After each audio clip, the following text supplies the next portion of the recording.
We need a nice little Gregorian chant for the intro. That would be pleasant. Does soda taste better out of a glass or a can? Glass. 100%. Diet Coke out of a can or even a plastic bottle tastes better than a can. Yeah, agreed. I will not be taking any more questions. Unless you guys post it in the comments, and then I will. For you beautiful ladies and gentlemen, we are going to be going through the Clone Wars Season 4, Episode 21 and 22. So, if you want to rewatch with us, pause this podcast, go watch those, and then come right back. Thank you. Thanks, everybody. Now that you're back, we're going to hop right into it. Welcome to Talk About Tatooine. I'm Andrew. I am Nathan. And we are twin brothers here to bring you what's new in nerddom and give colorful commentary on our favorite subjects. Welcome to our cantina. Grab a drink and settle in as we set course for realities beyond our own. Welcome, everybody, to episode 144. Today's recording date is February 26th, and this episode will be released on Monday, March 2nd. Hit that like and subscribe, and join the Silly Goose Brigade. Doesn't matter if you've been in the fandom for 10 years or 10 seconds, we are so happy you're here. Oh my goodness. Hated that. Okay, whatever you're doing there, cool. We didn't sign off on that. It wasn't in the notes. Everybody, this is your weekly reminder to read a book. We're actually just going to keep this section nice and short today because we had so much to catch up on last week that we need to dive right into the episode this week. Now, at this point, hopefully you have rewatched The Clone Wars, Season 4, Episode 21 and 22. We're going to start off with Episode 21, Brothers. Andrew, do you want to open us up with your notes, please? All right, so we open up with it's not really an opening crawl for Clone Wars. We get basically a screen of like whatever motivational quote Dave Filoni came up with that week. And this week's is, a fallen enemy may rise again, but the reconciled one is truly vanquished. And then we get the announcer talking about the Clone Wars and what we assume to be a radio sci-fi voice. So I actually have like a translation for what this opening crawl actually means. Essentially, it's Filoni saying, Felonious. Filoni, but it's spelled like it is baloney. He is trying to say, I will bring back whoever I want, when I want, for I am the god of this universe. Or something like that. He really is, though. He's like, I can bring back whoever I want. Watch me. I'll do it. You want me to bring back Maul? I'll bring him back so hard. And then he did. Huh!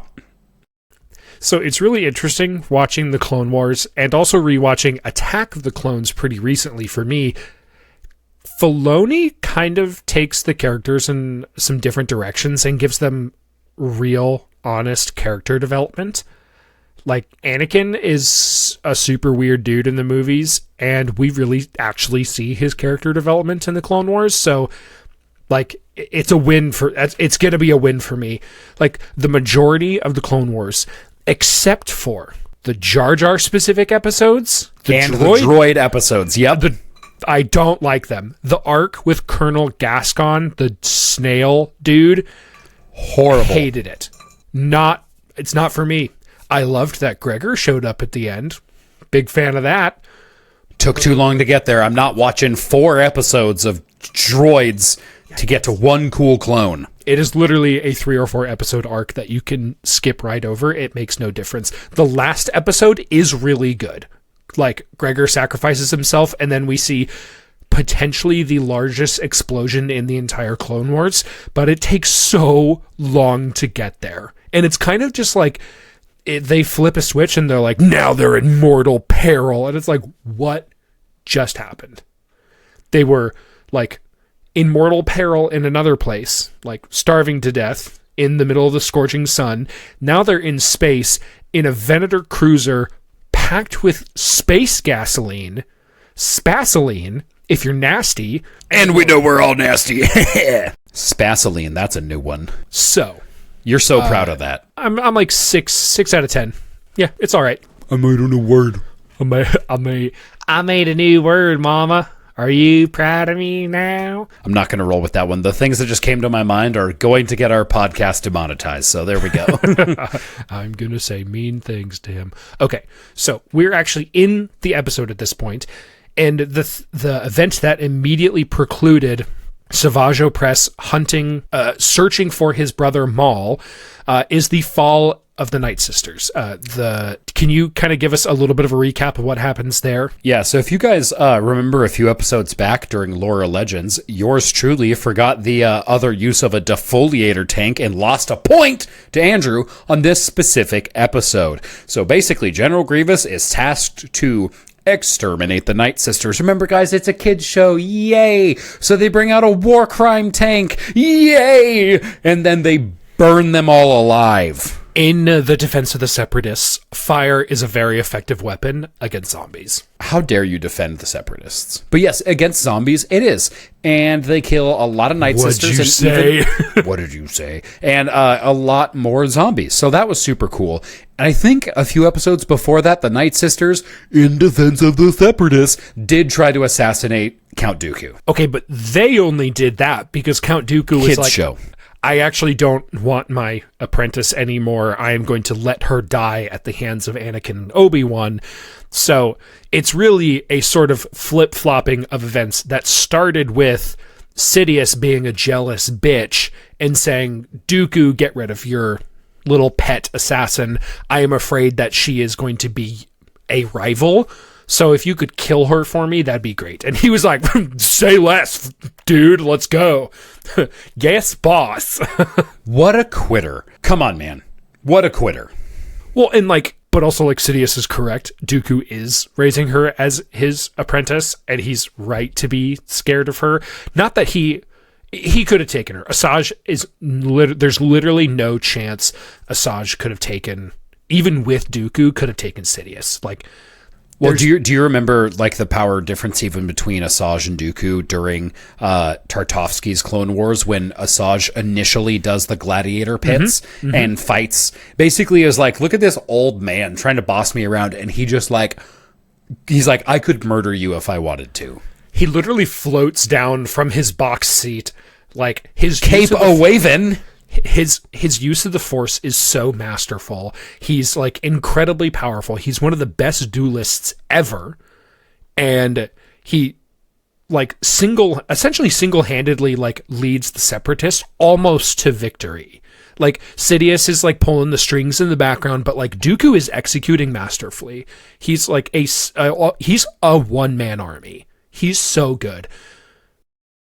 He had such a great backup in Dooku because he knows the whole time. He's like, I want Anakin. I want that sweet, sweet Anakin to be my apprentice. But Dooku's doing such a good job that like when they fight, he's just kind of like, hey man, episode 3 came around, Dooku lost. He's like, I'm not really mad about it because it really does solidify that Anakin's better. But if Dooku was able to kill Anakin, he'd be like, yeah, cool. Well, I got the next best thing still. Yeah, like, here we go. That's the whole thing. It's like the Sith don't want... The whole point of the rule of 2 is so that it's one apprentice challenging one master, and every time that cycle repeats itself, the Sith are getting stronger and stronger and stronger. And even though some of the Sith in that cycle take more cowardly elements to try to like, oh, I'm going to get like a bunch of assassins and like try to kill like this guy and thereby weakening the line of the Sith that is like literally hovering above extinction, trying to like stick in the shadows. Yeah, that's all they care about. It's just as long as they get stronger and stronger and stronger, except for... So, Sidious actually doesn't care about the rule of 2. He doesn't see himself as a stepping stone to the destruction of the Jedi. He sees himself as the final stone in this path to the end of the Jedi. He's like, no, there actually won't be anyone after me. I am going to ruin the Jedi. I am going to win this godforsaken war. And to his credit, he wins. He straight up wins. He does. You could almost say he was the final order. You ruined it. Got him. I knew it. Ladies and gentlemen, we got him. I knew he was going to hate that one. Let's go. No, yeah. There is a strong precedent for Sidious cloning himself and returning because, again, he does not want to give up power and he does not want to be succeeded by anyone. Like, Vader is never meant to replace him. And we see that all the time because he'll like punish Vader, like he'll send him on these like terrible missions. He's like, you are my right hand, not my successor. Yeah, he's just an enforcer. Exactly. I I just think the sequel movies did not execute on that well. Like, I saw a YouTube video recently where it was like the single worst line of dialogue in all of cinema is somehow Palpatine returned. And I'm like, that's being a little dramatic, but I don't disagree. It's terrible. It sucked. It's so stupid. It's the worst possible way to explain that a character came back. Because it's lazy. It's just somehow...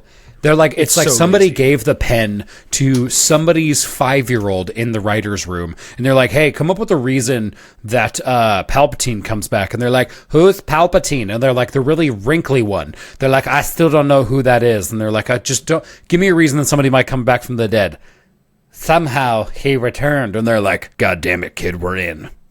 Yeah, actually, I'm actually not dead because I have a resurrection spell in my back pocket. Like, it is very literally like children playing on the playground logic. It's not good. I just watched Harry Potter, and I know that anybody holding the Philosopher's Stone, Sorcerer's Stone, because we're not British, gets to survive whatever. But that's still better. Like... incredibly powerful magical artifact that the character spends the entirety of the movie chasing after and trying to beat the villain to, and then people are like gaslighting the whole time, like actually this Snape's not really the villain. I mean, he is the reddest of red herrings. Good grief. There shall be no foolish wand waving in my classroom. Nailed it. Yeah, but everybody needs a Chekhov's rock, am I right? Ladies and gentlemen, I will not be taking any comments on that one, because that is the funniest I'm going to get all podcast. It's only downhill from here. Here we go. We are 1 point into this episode. We're doing great. We might actually only make it through episode 21. We'll see. Hey, man, we didn't make it through either of them last time. Hey-oh. So this episode starts out with like a quick dialogue between Dooku and Grievous. It's the only time we see Grievous this entire episode, and Dooku is like, Savage Opress is growing too strong. And Dooku's like, why are you scared? Or Grievous is like, why are you scared of him? He's not a threat. And he's like, but he could be. He's really muscly. Have you seen how tall this man is? Good grief.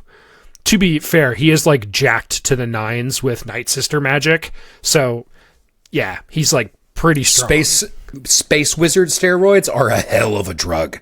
So, what does the character sheet on Savage Opress look like? Intelligence is just below mid. No charisma. Absolutely zero riz. A ton of constitution. All the points into strength. Zero of just everything else. I just think minus those stats as far down as you can get, so you can get extra points into constitution and strength. Yeah, he's probably I want to say berserker, but that's not a barbarian. Is that the one who has the rage ability? Yeah. It's a B word. Barbarians can rage. Yeah. Okay, yeah. I think that would be his class. His alignment would probably be, I would say, neutral evil. He's not really chaotic, but he's also not lawful. He just is. Didn't he start off by committing multiple war crimes to get the Jedi's attention with his brother? Okay, so he's a little chaotic. Sorry, that's like skipping ahead a little bit. But also when they first fight Savage Opress, he's like murdering people. He does. He kills quite a few Jedi on his like first outing, including like running his horns through one of them. So you're right. I take it back. Some chaotic evil. We have now classified Savage Opress. Yeah, he's awesome. He's super cool. Let us know what you guys would classify Savage Opress in D&D classes and what his orientation would be. Is it orientation? That's not the right word, is it? Alignment. Thank you. Is he gay or is he anything else? We are talking about whether Savage Opress is gay. Well, with a name like Savage, maybe. Like, sure, slave. Two cishet white guys chime in about the sexuality of somebody else this week on Red Podcasting. I do know some other Star Wars content. That's going to win some hearts and minds. I do know some other Star Wars content creators that I think would really have a fun time talking about. But like, is this character actually gay? What if they were gay? Would that not be entertaining? Oh, sweet Lord. Okay, Andrew, you have some questionable comments about the Dathomiri coming up? So I felt like this was a normal, fair question. I asked if the Dathomiri were humans, because for all intents and purposes, they just look like pale humans. Are they even human? Yeah, so I read that with so much sass in the notes, and I was like, wow, brother, they're humanoid. You can't just go around attacking humanoids like that. Be a little bit more woke. You actually can't ask that. You can't just ask if people are humans. Are you, like, actually a human? You're like, whoa, you can't do that. Whoa. Okay, 100% those conversations happen all the time in Star Wars. I'm like, are you full human? Like, yeah, I voted for Palpatine. Yeah, I'll vote for him again. Oh my God, Palpatine stop. can run for a third term. Yeah, Coruscant all the way. Shut up. You dingus. Okay, we have to keep moving. Okay, this episode opens, we already talked about that. They talk about, like, Dooku says, something is rising, something sinister. It's like, okay, we are now maybe Savage is gay, because that's a pretty gay thing to say. I don't know. Oh my God, is Dooku hating on me? But at this, he's not talking about Savage. Like, he is directly Dooku, referencing Maul at this point. Yes. Maul is at this point sending echoes in the Force, because in the technically in episode 20, that is actually when Savage gets the amulet from the Night Sisters. He's like, hey, the Sith don't like me anymore, so that's, like, really rude. What do I do now? And they're like, there's going to be this crazy guy, and you're going to take this creepy rock, and you're going to go find him. This rock will lead you to your brother, even though it has no directional markings and is basically a hotter or colder system. That's so accurate. I like couldn't think of something to ask it. Literally, the amulet's like, hotter, hotter, hotter, hotter. And then he gets on the planet, though, and it stops working. Inconsistent magic, man. You just sometimes, it's like, that's what happens when you use witch magic. It fails you at the last minute. So, did you also notice that the Rock is a two-way radio? Excuse me? He speaks to Talzin through the Rock at one point. Does she answer? She answers! It's a two-way radio! Mother Talzin, where is my brother? That's perfect. That's right. Stewie that's what Griffin happened. then gets on the microphone. I'm going to have you repeat that, Brian. You have to say over when you're done talking. Over. Brian, if you don't say over, I can't tell what you're saying. Over. It's the worst. Okay, so I didn't actually realize that, but that just means it's a magical two-way radio, hot or cold system with no compass, and it doesn't work. So that thing is packed full of enchantments. Somebody threw that onto an enchanting table, and they were like, hey, it's got the enchant one I want. They pressed enter to absolutely enchant that thing, and it was like, do you want some random enchantments to come with it? And they're like, this is a radio now? This is crazy. That's essentially what happened. That's exactly what happened. And the thing is like the setting of where Savage is doesn't make any sense to me, because he was on Dathomir, and then the next episode he is roughing up a diner. He's like choking out this one lady or person in a diner, just a straight up diner. And is that on Coruscant? It looks like it is, but how did he get there? Because he steals the ship afterwards. He doesn't steal the ship until after he's at the diner. Okay, so after Savage is done absolutely trashing the crap out of this bar, we cut to Asajj Ventress in a different bar, and she's like looking real jumpy. She's talking to like one of her friends whose name I didn't write down, and Squeeble Methuselah. That's it. That's totally it. 100%. And then it just cuts away. I don't think we see her the rest of the episode. She's like, I feel something. And it's like, why are we cutting back and forth so often? Hey, brother, can you answer this question for me? Sure. Why would Asajj feel like a sensation in the Force when Maul comes back? Dude, I have no idea. I can only assume because she is a Night Sister and them being Night Brothers, like, because it seems like the Night Sisters have a matriarchal rule over the Night Brothers, so that if any of them come to power and are like gallivanting across the galaxy, they probably would like to know, because the only reason Savage got where he was is because he's full of Night Sister magic. Like, Maul and Savage are products of the Night Sisters investments, like witchcraft speaking, and sorcery stuff. That's the only thing I can think of, though. And the thing is like Asajj is just gallivanting across the galaxy. She's one of like 5 living Night Sisters at this point. That's probably even too high, because we know Asajj, we know Marin, and we know Talzin. That's it. Ooh, and right? that one, the lady from Ahsoka who uses the magical sword. Yes, and fights the governor. Ezra and then the Night Sister witches that are with Thrawn. So that's like 7. That is 7 total Night 8. Sisters that we know 6, of. maybe 7. So to answer your question, I have no goddamn idea why Asajj is like, I should be involved in this adventure. Don't worry, that I'm everybody. mad. I'm here too.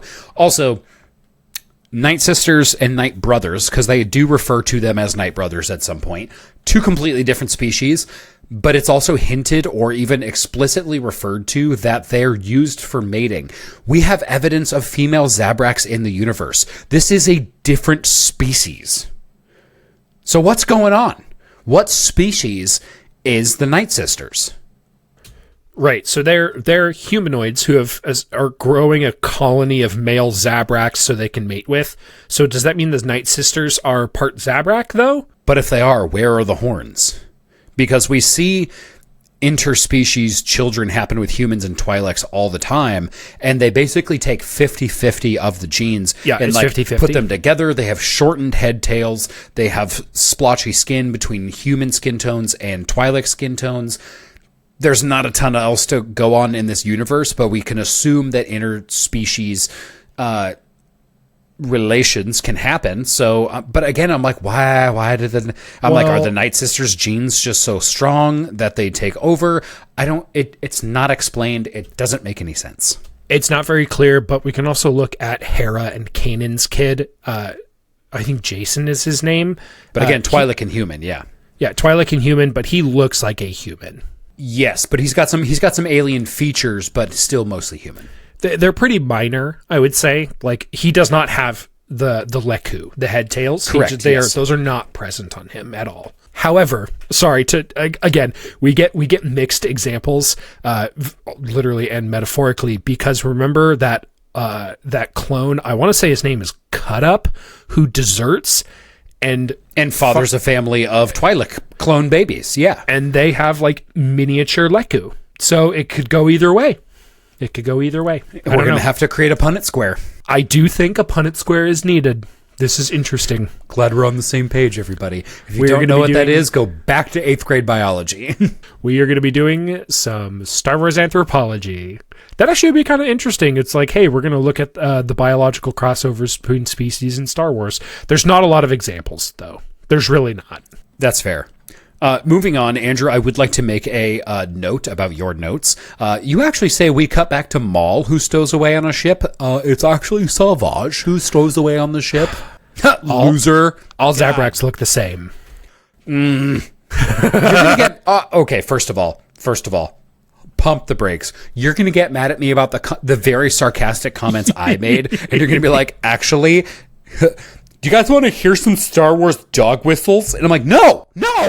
I can't even. It's like, oh, he said something problematic.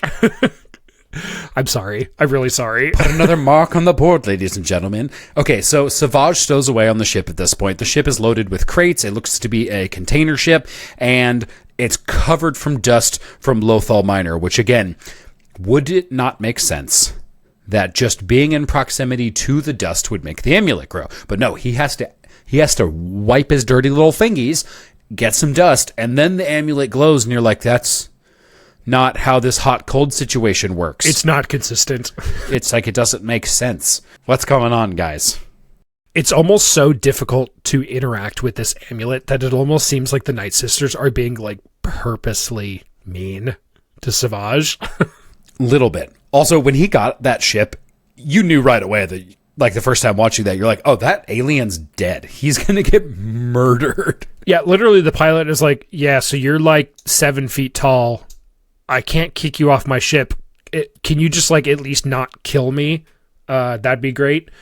I love that you put that in same. That's like your next note coming down. Well, because like the exact quote is, "You're not going to kill me, are you?" And we're all sitting there going, "Yeah, yeah, he's going to kill you. You're dead." Like, dude, sorry. You're cooked, man. Like, you should have just jettisoned away when you had the chance. Cooked. We're so cooked, chat. You ruin funny things. I do. That's what I was put on this planet to do. Hey, well, you're doing a great job. Let's move on to the next one. Next scene. Let's introduce another character. Guess who shows up at the diner that Savage trashed? Anakin. Anakin and Ahsoka does are on he this random Does planet. he show up later in this episode? No. And it's the I am taking some deep breaths to lower my blood pressure. This is not Anakin's fight. Right? Why is he No, here? it makes it like Anakin has such low connection to Maul at this point. Like he's multiple degrees of separation away from Maul. Like, it's how many degrees of Kevin Bacon is happening here, and he's multiple degrees away. Whereas Obi-Wan is 1 degree away. This is Obi-Wan's story. He does come in later in the episode because he talks with Yoda and is like, basically they just replay this scene. They're like, Anakin and Ahsoka are doing the whole, like, CSI thing, but, like, Obi-Wan is stronger in the Force, and he just knows, because the Force is our foresight and storytelling tool, that something is coming back. And Yoda is, like, right on the head. He's like, yeah, dude, it's Maul. And Obi-Wan's like, what? What did he say? I sense that Maul is back. It's like, bitch, how did you not sense the return of the Sith then? Hey, man, you want to send that in an urgent memo next time so we can see it? Everyone else on the council is like, wait, what the hell did that Muppet just say? Hey, man, maybe put it in the Slack chat so the rest of us are aware. Come on. Like, the thing is like literally the only interaction that Maul and Anakin have before this is when Maul tries to run over Anakin because he's sort of just like in the way, and that's it. He then runs on the ship. Like, Maul doesn't even clock him as a threat. He's like, okay, if I hit this kid with my speeder, that's fine, whatever. I'm going after the Jedi who's escorting him, though, you know? Like, that's who he's going for. He's like, I'm going to address the threat, not this random kid. As we watch the Clone Wars and Star Wars Rebels, Maul only has eyes for Obi-Wan, as we all do. Like, he has a... Oh, I see what you did there. Nice. He does say at one point, he's like, yeah, we could, like, kill some Jedi, but, like, if we're going to kill any Jedi, we should kill a particular one. The most handsome one of all. He's like, there's actually this one guy, I really, really would like to cut him in half. I know Space Jesus is really around, like, a prophecy, like, around Anakin, but we all know that Obi-Wan is actually Space Jesus, and I need to murder him. Do you remember the time that a very No, dear... don't say it. No. We'll just say... Yes, of course I remember. My wife remembers that. She's like, do you remember the one time? And I'm like, stop it. I am going to say this story while protecting the identity of the person involved. We had a dear family member of ours who reposted on their Facebook a picture of Obi-Wan thinking that it was Jesus. And I've never laughed so hard in my whole entire life. I'm not going to say who it was. That's a family secret. It's none of your business. But I laughed very, very hard. I love this person deeply. They will never see this, but it was very funny. I've never been more embarrassed for somebody else in my entire life. Unbelievable amounts of embarrassment. I probably have a screenshot of that somewhere. I know I do. We should share it in the family Discord. No, that's too much. That's too much. No, I do remember telling another one of our family members, can you please tell this other person that they have goofed on their social media and should take that down, please and thank you. They should hear it from you, not from me. Also, just a friendly reminder, Jesus wasn't a white guy. So. And he wasn't Scottish white. Good grief. What do you mean Jesus' last name wasn't McGregor?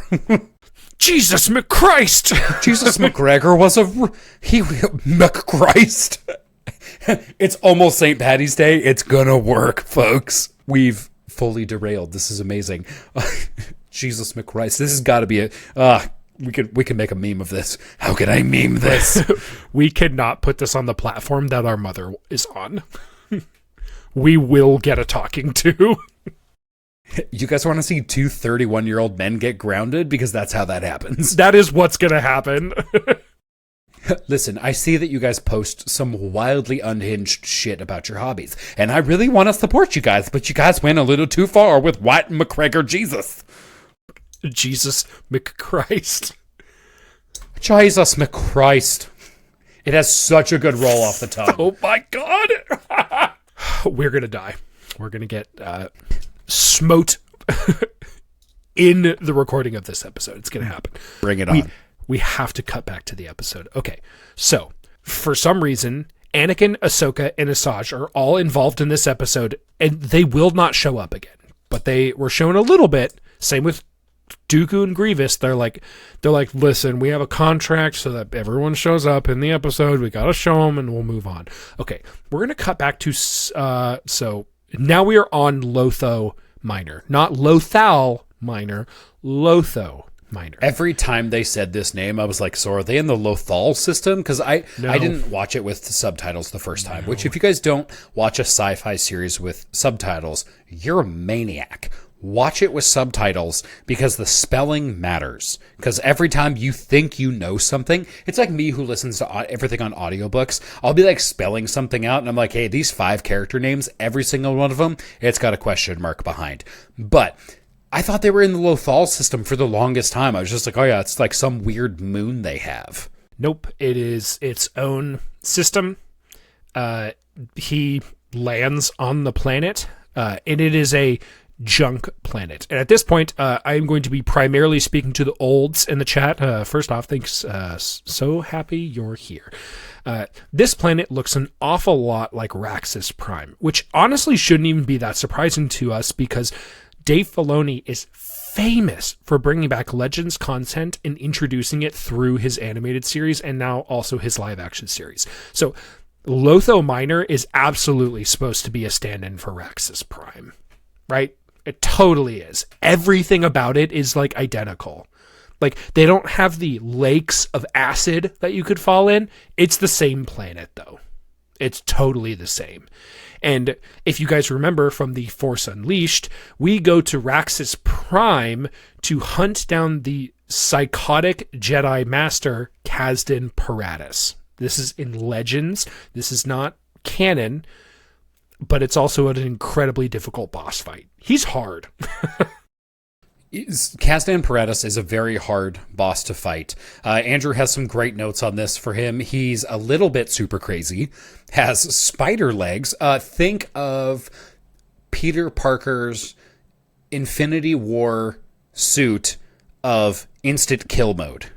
Instant kill Spider-Man. That's what he looks like. Yes. Yep. So that's going to get it. The junk planet aesthetic is on point. Absolutely. Junk chic is in.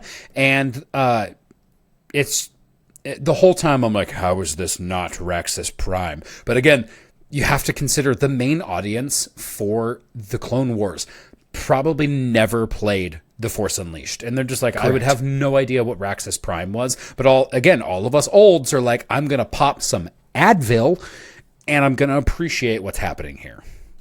Yeah, all of the story beats of Lotho Minor line up to Raxus Prime.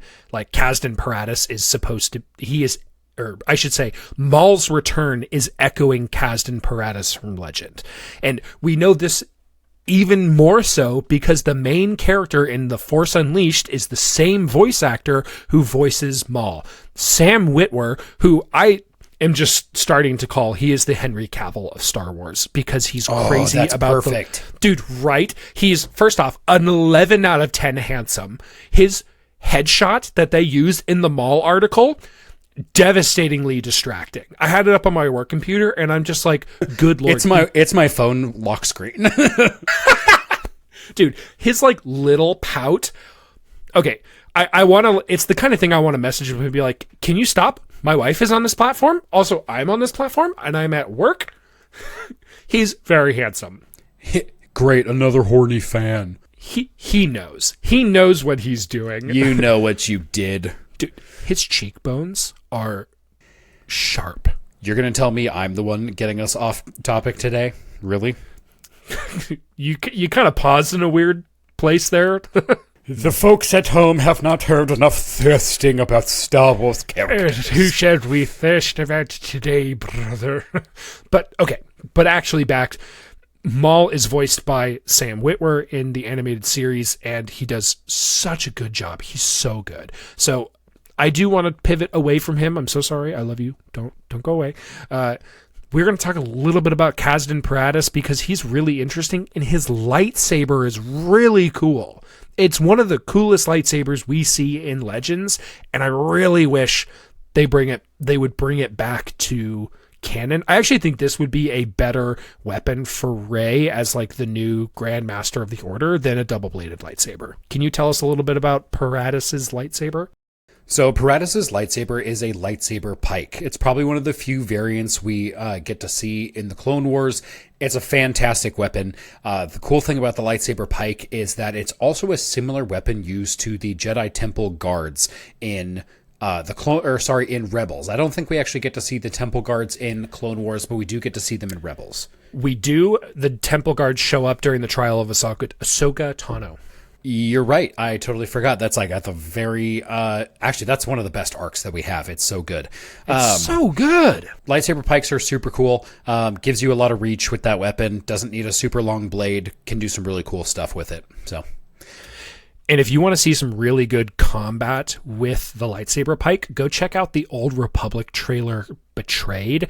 There's less than 100 words of dialogue in that, and this trailer communicates more in some of the movies than we've seen in the last 2 decades. Like the visual storytelling is so good, and the absolute the diabolical lightsaber form that is incorporated in the fight at towards the end. It is nasty. It's filthy. It's so cool. It's real nice. See, these are the throwbacks that give me a lot of hope that Star Wars under Dave Filoni is actually going to be really fun, innovative, and simultaneously honors the source material. I think he's doing a really good job of that. I think you're right on the money there. All right, so let's get back to the episode at hand. We're going to scroll away from the thirst trap. That is Sam Witwer. Tracking method. We're back to our magic amulet that somehow stops working, and we are not told why. Super fun. Even though he's in very close proximity. He's like not only on the same planet, he's on like the same city block. He walks there. And then we get to meet a fun character, RFK, if he was an anaconda. And it's a great time. His name is Morley. Morley is actually the brainworm from RFK. If he was. That's so much better than what I said. Oh. I was just thinking, because he kind of talks like, he doesn't talk with that much rasp, but he has a little bit of rasp to his voice. Not quite the I used to do cocaine off toilet seat levels of RFK, but absolutely. So we do get to this snake who's trying to help Savage, which, Andrew, is there any time in literature where the snakes are helpful? Absolutely never. They're never helpful. Cool. So we figured that out right away. Yeah. So the symbolism for that is not changed whatsoever. The snake is snaky. Yeah, calling somebody a snake is not a compliment. But that snake does almost get choked out by our beefcake rage monster, which is fantastic. And there's definitely some people who are like writing that down for later. All right. It's a little on the nose, though. Bookmarking this. Morley is leading Savage directly to Maul so Maul can kill him, and Morley can have the leftovers. Just, does that also infer that Maul is a cannibal? There are probably some... Well, he's a Zabrak, not a human. We don't know what species of bipedal aliens have shown up at his special hole. Chat, we have a very special question for you that I'm going to need everybody on the internet to chime in with. At what point on the species continuum of Star Wars does it become unacceptable to eat another species? Where is it cannibalism and where is it not? We will only be taking answers on our social media. Now that I've uttered those words, now that I've uttered those words into the ether, Maul. So keep in mind, as we like to say on this show, the Clone Wars is a kids' show. Cannibalism, kidnapping, murder, genocide, so many different things. And you're like, oh, the target audience of this is between like 12 and 15. Super chill. Love it. Great. But essentially, Savage gets led down the tubes, survives because, of course, he's not going to get killed by a little snake. He does murder a lot of the junk people. These are like mini Tuskens. They're like junk raider Tuskens. So it's a little interesting because, sorry, I'm still comparing to this planet to The Force Unleashed, where it's crawling with Trandoshan, Scrappers, and Jawas. And again, you slaughter everyone. There is no one left alive between you and the final boss at the end of the planet.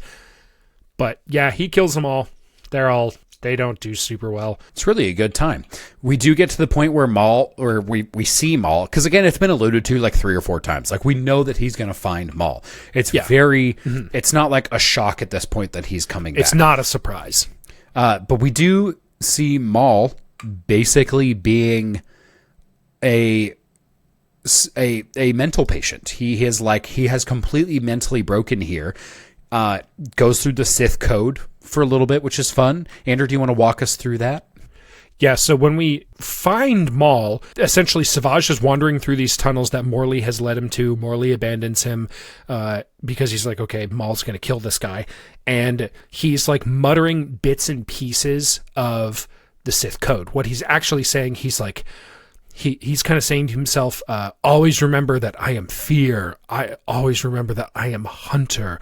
Remember that I am filth. Remember that I am nothing. Like, these are the things that he's like saying to himself. He's talking about like, he says like bits and pieces of the Sith code and the Sith mantra, which, I'll read it for you here. Now, the Sith code is: peace is a lie, there is only passion. Through passion, I gain strength. Through strength, I gain power. Through power, I gain victory. Through victory, my chains are broken. The Force shall free me. Again, great nod to the source material. Yes, the mantra was first introduced in Knights of the Old Republic and also is heavily referenced in the Drew Karpyshyn novels, Darth Bane, in that trilogy. It's great. You guys should read it. We kind of talk about it a lot. It's probably one of my favorite Star Wars books. We talk about Bane like a lot.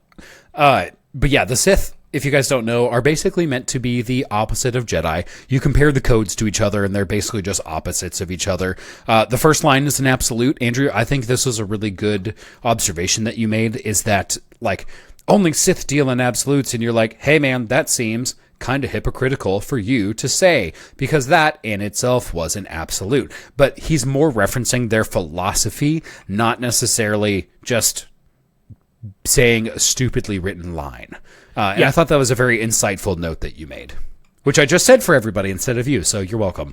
Yeah, so remember in episode 3 where he says, like, only a Sith deals in absolutes, and he kicks the shit out of Anakin. Like, he's not saying that to, like, be coy and be like, oh, yeah, like he's not saying that because he's being hypocritical. He's saying that because he understands the code of the Sith. He understands their underlying philosophy, because that's what he was taught. Like, the Jedi Masters know a lot about the Sith, at least from the records before the Jedi Civil War and that conflict in Darth Bane. Once they have Sith holocrons. Yeah, once the Brotherhood of Darkness was defeated, they stopped learning more about the Sith because they thought they were defeated, like, and exterminated. But again, like, Obi-Wan knows the code of the Sith. It to start off with a very strong absolute. It starts off with peace is a lie. There is only passion. That's an absolute. He knows. He's like, and that's literally the whole thing that like that encapsulates Anakin's fall to the dark side. He only cares about his passion for Padme, and so he destroys the Republic to get that. Like, come on. Like, Obi-Wan is not being hypocritical. He's just smarter. He's just smart and educated. Yeah, he's just referring to the source material. Andrew, to go back to the remember where Maul says, always remember I am fear, hunter, filth, nothing. This is essentially a story of Maul basically retelling his life. I am fear is a reference to the Phantom Menace. I am hunter, referring to he was known as Sidious's shadow hunter. And then he was basically reduced to filth and nothing because he got his... part of his identity was the fact that he was a hunter, he was an athlete, and he got his legs chopped off. And if you've ever had a sports injury before, you know that does actually like kind of mess with your head a little bit. So and he ended up on literally a junk planet. So he's going through kind of the obvious that he has no worth, but very quickly turns on a dime, like because he realizes that he can make it back to real life essentially. Yeah, and I would also add like the portion where he is filth, like he thinks he's himself as like garbage because he was bred and created to defeat the Jedi, and he is then defeated by a Jedi. So he essentially sees himself as worthless, and then he considers himself nothing, like worse than worthless, because he is then excised from the Sith. Like he's replaced. He's like, there's not even a place for me to come back to, even though I survived. That does bring us to the end of that episode. Andrew, I think with the time that we've got going on, we should probably move into lore or legends so we can still finish at about that hour mark. Yeah. As far as like the logistics of getting through the rest of these episodes, maybe we'll cut out some stuff in the middle. We'll do Revenge next week. So go ahead and, well, you've probably already watched that, but if you haven't, go ahead and watch that. And then after that, we might just skip to the Siege of Mandalore and check that out. There's a few episodes in between that I wanted to cover, but we may not get there in time before Maul Shadow Lord comes out, and that might just have to be okay. Well, Maul is still going to be relevant around that time. We're still going to be talking about it. It's going to be a great time. I would like, maybe we'll do like an honorable mention for the end of Savage's character arc. Excellent, brother. Do you remember what happens? A little bit. I remember actually there is a scene of that on our social media because Maul has the Darksaber, I believe, during that scene. And I directly used some of that footage in one of our lightsaber shorts. Sick. With that, we are going to get into our Lore Legends segment. If you guys haven't been with us before, Lore Legends is essentially two truths and a lie with all of our nerdy fandoms combined into one. So essentially, Andrew and I will have two different items for each other, and we have to guess which one is the legend, which in this case will be represented by the false item. So Andrew, are you ready for your first one? Yes, I have two Lore Legends for you this week. I also have two for you. Can you remind us what the score is? Oh God, I'm not in the right tab. The score is 7-3 for me and 6-4 to you. So we do have the opportunity to tie this up, or you even take the lead on this episode. So I think it's going to be very fun. All right, so I'm going to pop back over to my section in the notes. I made a different section so we could keep them nice and separate. The first theme for Lore Legends for this episode is going to be more melee weapons. Okay. There might be some overlap between our Lore Legends questions. Sick, brah. Okay, so Sick, item number 1 comes from the Warhammer universe. Drachnian is literally a demon sword, a sword that is also a chaos demon, and is wielded by Abaddon the Despoiler, War Master of Chaos and champion of the Black Legion and Chaos Undivided. Item number 2. The Ichor sword used by the Night Mother Talzin is an ethereal blade brought into reality using dark magic, that's magic with a K, and can go blow to blow with a lightsaber. Being struck down by this sword meant permanent imprisonment of your soul inside the blade. Item number 3. The Leer blade was a demon-possessed weapon by none other than Slaanesh. We're back into Warhammer at this point. Fulgrim found the weapon after cleansing Leer Ann. He used it to great effect during the Dropsite Massacre, where the weapon officially possessed him. Andrew, which item is the legend? Well, I knew Dracnian was the sword of Abaddon the Despoiler, who is the leader of the Black Legion, which used to be the Sons of Horus, which used to be the Luna Wolves. Pretty confident one is lore. Everything you said about number 2, I knew, except for the very last piece where it actually traps the souls of its victims inside the blade.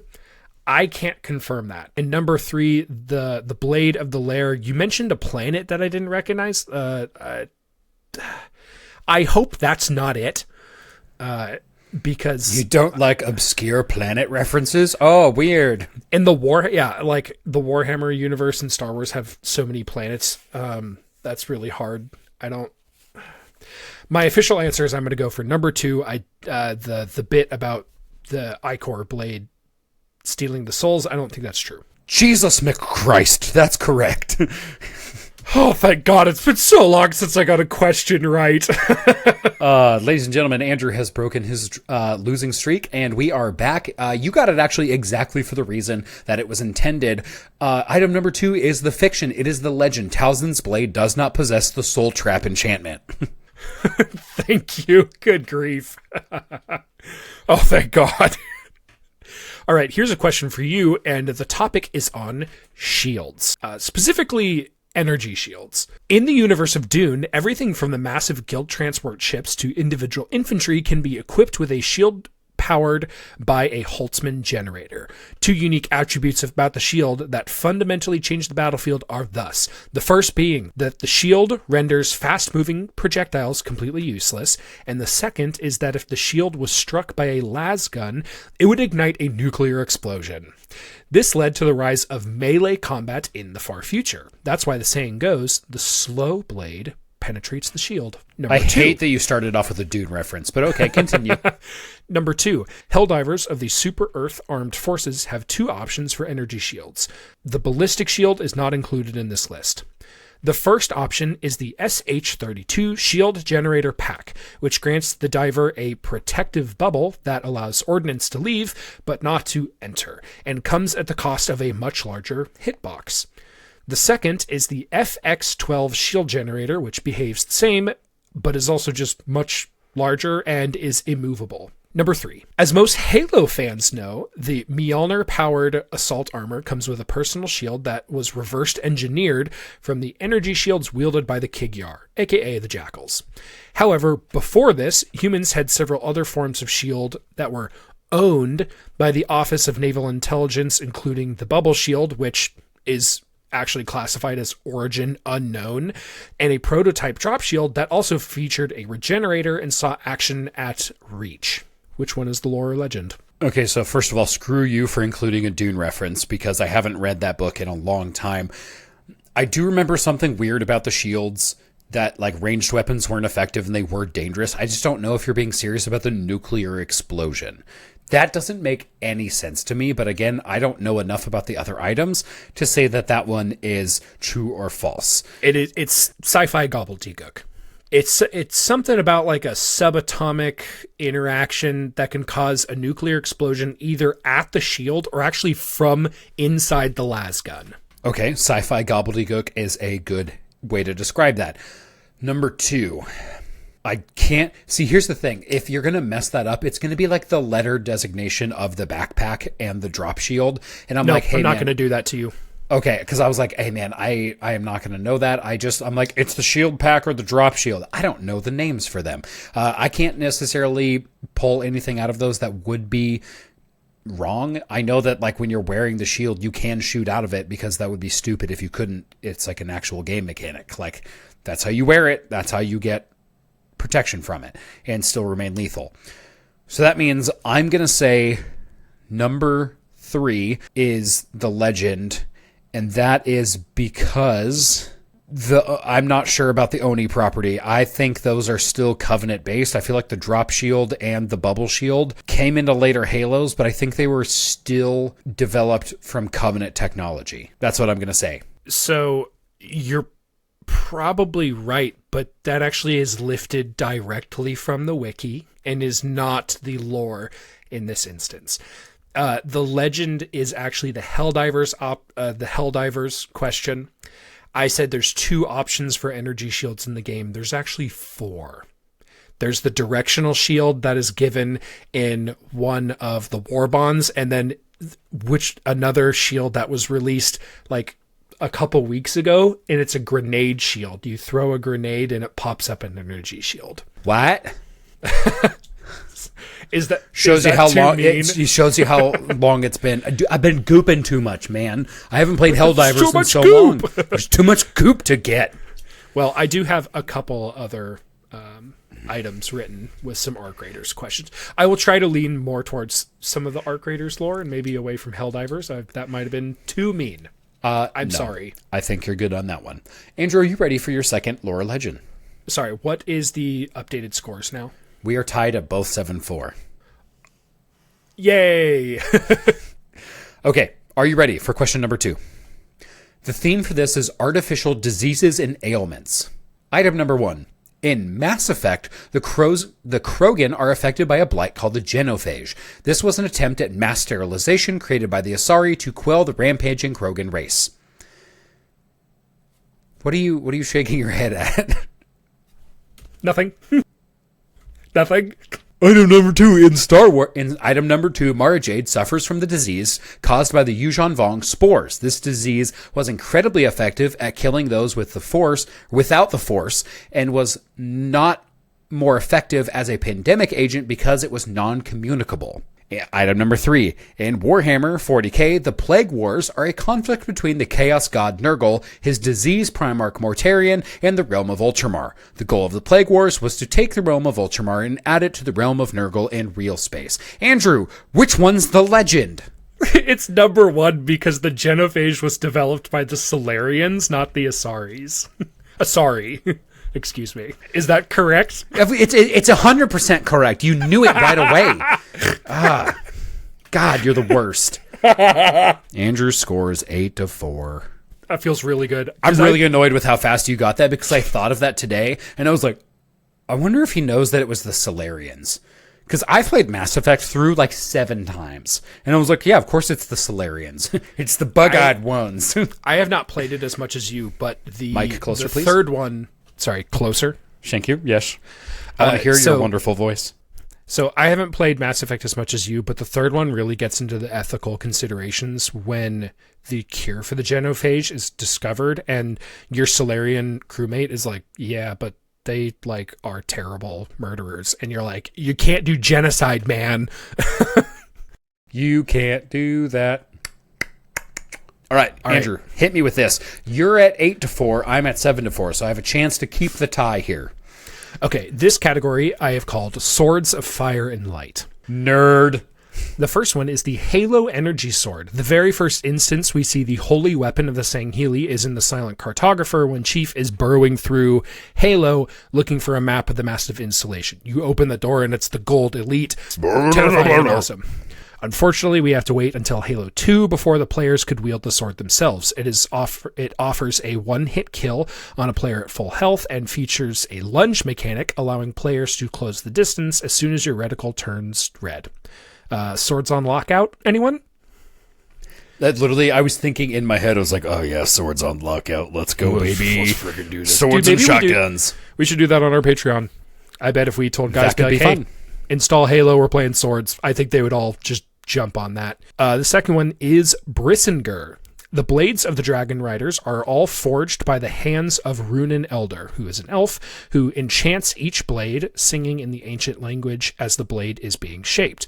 Aragon's blade is unique in that it is speculated that the name he bestows upon the sword, again, Brisingar is the name of his sword, is actually the true name of the weapon as well. Whenever our hero utters the word Brisingar, spell or not, the blade is engulfed in flame. Okay. And the last one is it's lightsaber.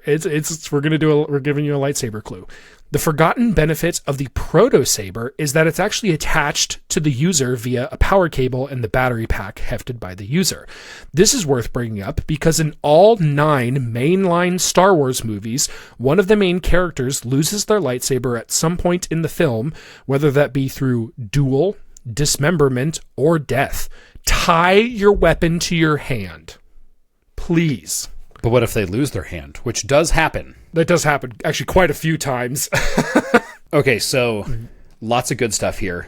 This is the second time on Lore Legends, I believe, that we've mentioned the energy sword and specifically that it's the holy weapon of the Sangheili, which I was like, extra details. He's really getting in here. If I remember correctly, you cannot use the energy sword in Halo 1, which was always a bummer. That is correct. Mm-hmm. And yep. Big I bummer. was literally thinking, I was like, okay, swords on lockout. Oh yeah, I remember when you would lunge across the middle part of the map, but you only could do it when the reticle turned red. So I was like, we are on the same wavelength there. So I'm going to say item number 1 is lore. Item number 2 is about Brisingar from Aragon. That is the elvish word, or the magical word essentially, for fire. So the fact that he named his sword fire turned it basically was like an on-off switch anytime. So super cool detail, but you did mention something about the sword having a true name. And I think that's baloney, because items don't have true names, but people do. Then again, it's been a hot minute since I have read or listened to the Aragon books, and I don't quite remember the lore of true names, because all humans have and dragons have true names. It's essentially like if you say the magic word, that person is under your control. And then we talk about the proto-saber. You said that in all 9 movies, somebody gets disarmed, correct? No, I said in all 9 movies, someone loses their lightsaber. Like gone forever. Gone, stolen, taken. At some point, it is not in their control anymore. I'm trying to think of if that happens in episode 1. Does Obi-Wan lose his lightsaber? No. Does Qui-Gon lose his lightsaber? I would also say no. The only other Jedi is Darth Maul, but he doesn't lose his lightsaber, he only loses his legs. Episode 2, Anakin's fighting with a green lightsaber at the end. He doesn't even know where his is. He loses it multiple times. Obi-Wan's like, don't lose this, it's your life. And then he gets his stupid hands cut off. It is a running joke in the second one that he keeps losing his lightsaber. Episode 3, Dooku loses both of his hands. We would call that disarmed. Episode 4. Does anybody lose a limb in episode 4? This one's a little wishy-washy. Darth Vader takes Obi-Wan's lightsaber after he kills him.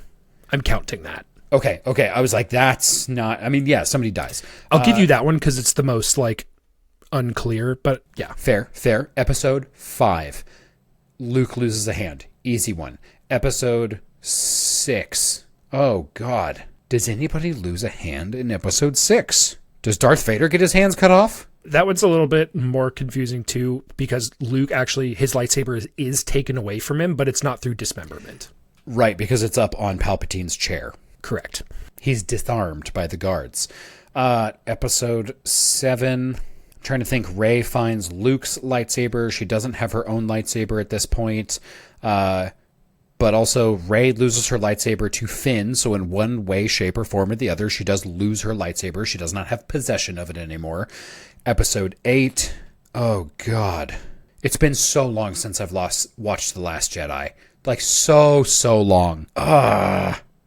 Okay, so because I can't nail down all of the Star Wars facts, so all of my Star Wars homies can yell at me in the comments, I can't quite remember if the true name for Brisingar is correct or not, so I'm going to go with... item number 3 is the legends, because I don't think there's a disarm or dismemberment or lightsaber robbing moment in all of the movies. Is that your final answer? Yes, it's my final answer. So in episode 1, Obi-Wan does lose his lightsaber. It falls down the reactor shaft at the very end. That's why he needs to force pull Qui-Gon's lightsaber. And oh my God, I forgot about that. Episode 8, in the throne room duel, Kylo and Rey are actually force pulling the lightsaber and it explodes. 9, Rey disarms Kylo and stabs him with his own lightsaber, and then he yeets it off into the water. So he kind of like loses his lightsaber, it's given back to him, and then he throws it away. So in all of the 9 mainline Star Wars movies, one of the main characters loses their lightsaber at some point. It was the second one. It is highly suggested that Brisengr is the true name of the sword. The thing that was wrong about this, though, is that I said the blade of the Dragon Riders, the blades of the Dragon Riders were forged by the hands of Runin. This is not true. Runin does not forge Brisengr. She actually uses Aragon as a proxy to forge his own blade. Because Jesus Christ. So she takes an oath that she's never going to make another rider's blade after the Forsworn take over. Right. And so in a play on words, they basically don't. I didn't forge it. Aragon forged it. I just told him and it guided his exact actions and thoughts and how to do it. It's different. It's intent, people. That wouldn't hold up in a court of law. Jeez. Yeah. Well, I didn't do it. I had Aragon do it, and I'm like, that's not a good legal defense. Okay. Oh, God. Well done, brother. Was that too difficult? That was pretty hard, but that was a good question. That also means I'm going to absolutely bring my A game next week, and I'm going to roast you 0-2. Sorry. You've sealed your own fate. With that, everybody, we are sitting at an hour and 12 minutes. So we're going to hop right on through. We're not going to do the news today. We're going to just shout out our patrons because you guys are the best, and we're going to close this one out. Huge thanks to all of our patrons, specifically Mike, Isaac, and David, who support us financially with their hard-earned dollars over on the Patreon. Guys, you guys can do the same thing. If you get anything out of this podcast and you want to join us for giveaways, games, and other content that we put up, we do exclusive Patreon episodes every single week, and you guys will get a free access point for this one because we actually have a little bit of input we want from our viewers in this week's Patreon episode. To make sure that if you guys want content or access to it later, please support us over on Patreon. Any tier gets you access. If you guys can't give us your hard-earned dollars, we understand, but you do need to make sure you guys are watching our YouTube videos and liking and interacting with them. Please subscribe. That does help us out quite a bit because eventually, if we get enough followers, we can get monetized by that, and it still supports the podcast. Make sure you guys follow us on social media like The Rebellion. We have friends everywhere. And until next time, may the Force be with you.